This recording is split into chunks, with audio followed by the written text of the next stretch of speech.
strike is not imminent if only the federal government will implement the agreement that has been reached in the next 2 weeks. So they're giving them 14 days to implement the agreement.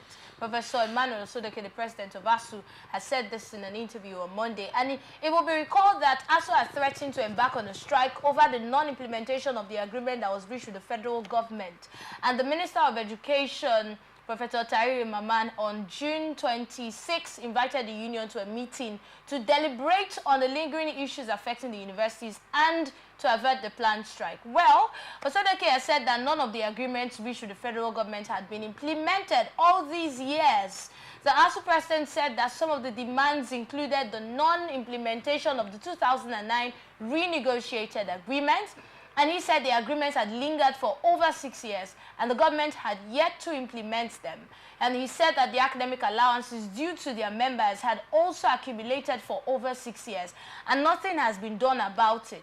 On the issue of revitalization fund, he said that they agreed on the needs assessment report to raise 200 billion naira yearly for 5 years. And since 2013, only one has been paid. We need revitalization fund to upgrade our universities to standard so that we can be having students and lecturers from outside the country. So when we go back to the standard of the university now, I have a particular guest who keeps pointing at ASUU.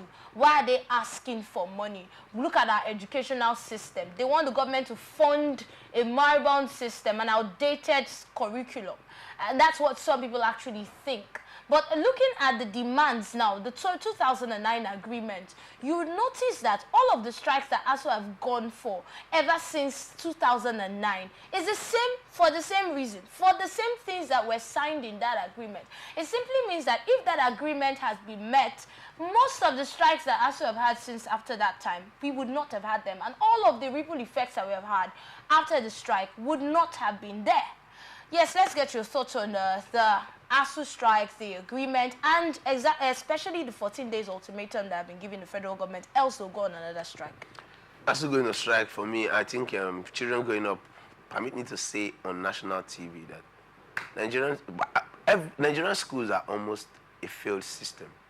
And that is why you see that almost all legislators, including the ones that we call our bosses, the ones that we know from our constituencies, they shut down the bill to regulate the health and educational tourism of public office holders and their wards. And why was that bill shut down? That bill was shut down because they all have known that it's a party government thing, and because it's a party government thing, they have all realized that they are not doing enough.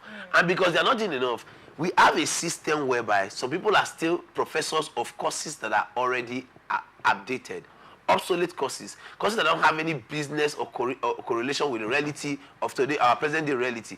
And because the person is a professor, he has got prodigies in the system, the person does not want to, where would they take the person to? They don't have where to take the person to. So the person is already raising prodigies, and the prodigies, where would they put those ones into? The system is so difficult to be rejigged. That's why I'm telling you of leaders. So it's difficult for us to rejig the system. Yes, because, listen, before you became a professor, your friend, you were a lecturer, your friend was maybe a lecturer too, or your friend was in the public service in one place or the other. And your friend rose to the office of the governor, you are risen to the office of a professor, and at the end of the day, you come out to come and vet his election and all. Such friend, because it's a party government, leaders who are not visionaries, who are not visionary in any way, who are not sincere to the people, we cannot in sincerity say, these courses are outdated. Let's structure something new. You talked about obsolete curriculums. I studied information management technology. I made both to see on national television. I went to as far as Yola to ensure to see to what was the curriculum that they were using there. To Maiduguri to see what the curriculum they were using there. Because when I came and I saw the curriculum we were using in Federal University of Technology, Owerri at the time, it was funny. So what am I trying to tell you? The truth remains that all Nigerian political office holders have had their work, even professors, VCs, all their kids are not in Nigeria schooling. They are all outside. Now, the last statistics we were given last year that over $1 billion is fleeing Nigeria annually on education because people have to pay their fees of their wards out there. The truth remains that where did we get it wrong? And where we got it wrong is simple. We got it wrong with bad leadership. And the bad leadership, because it's an hydra monster, it has in all its form and facets affected virtually every other thing. In that, as we speak to you today, we have bad leadership in almost all the sectors, if not all the sectors. Is it the judiciary we're talking about?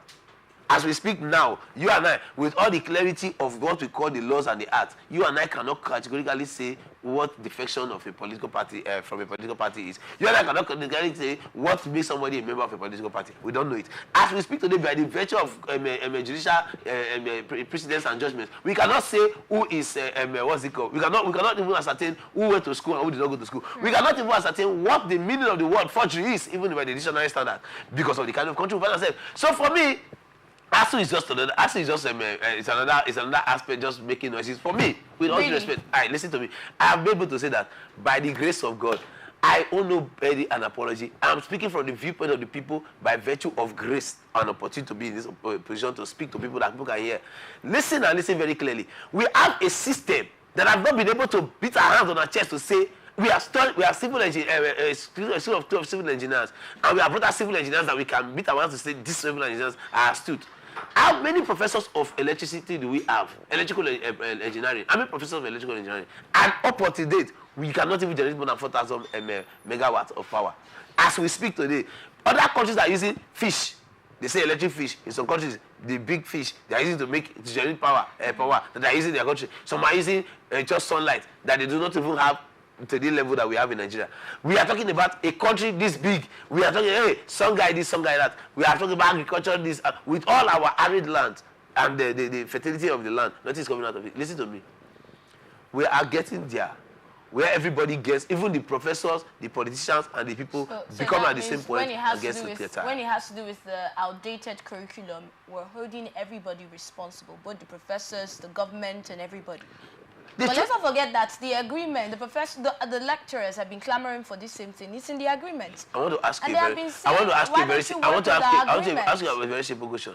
I might not be privileged to all the information, and that is why when we make statements of this nature with this kind of veracity, we expect ASUU and other stakeholders to be able to respond intelligently, not to come out back and start insulting people. The truth is, now, how do I mean?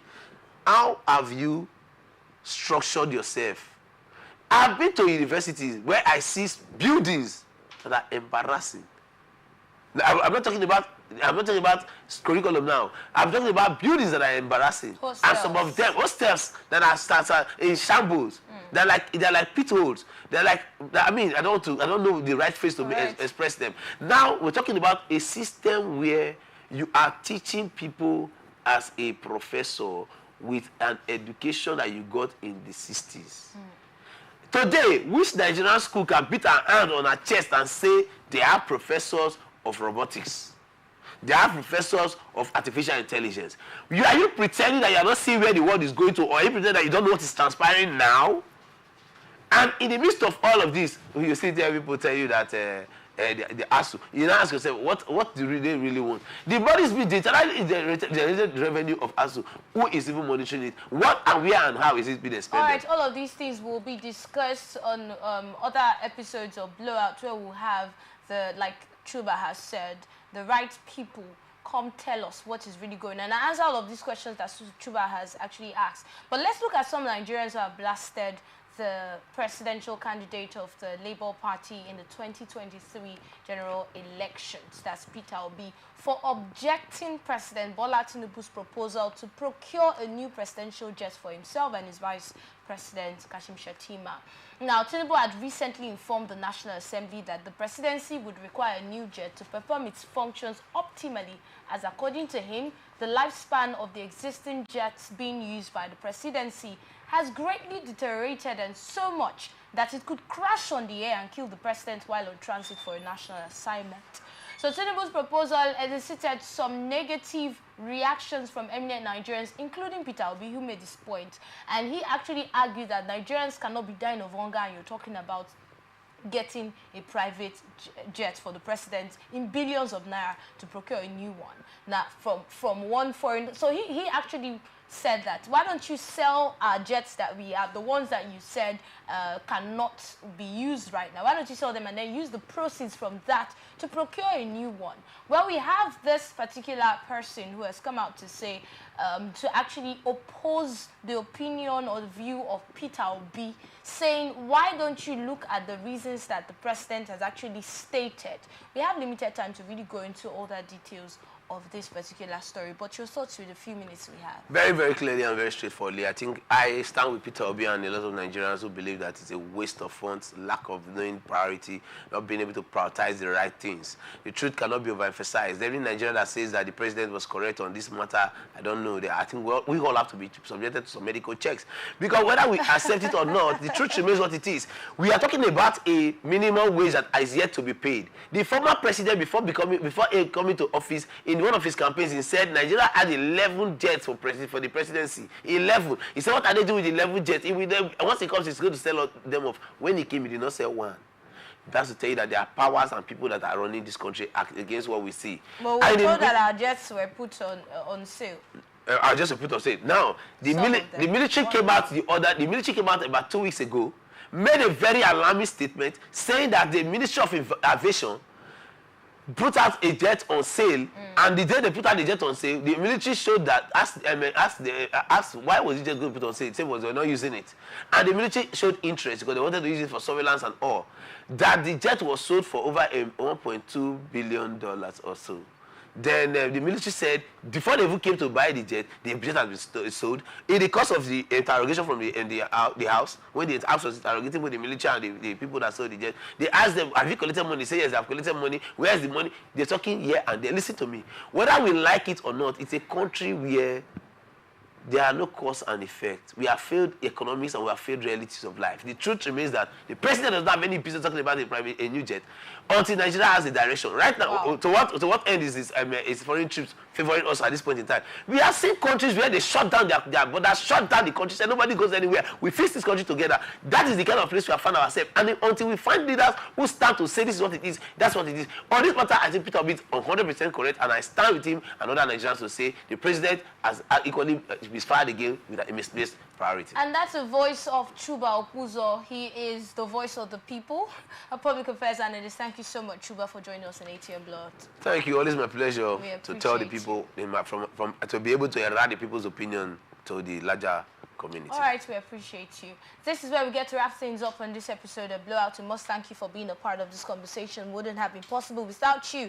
Don't forget that we are open for partnership and sponsorship. Stay connected with us on all of our socials, on Facebook and YouTube at Atlantic Television Network, on Instagram and TikTok at Atlantic TV Network 1, and on X at Atlantic TV Net. Watch us live on our website at www.atlanticnetwork.tv. Remember that peace and unity are the pathways to progress. Thank you once again for watching. I am Enidoye Jackson. Coming up next is Open Conversation. Please stay with us.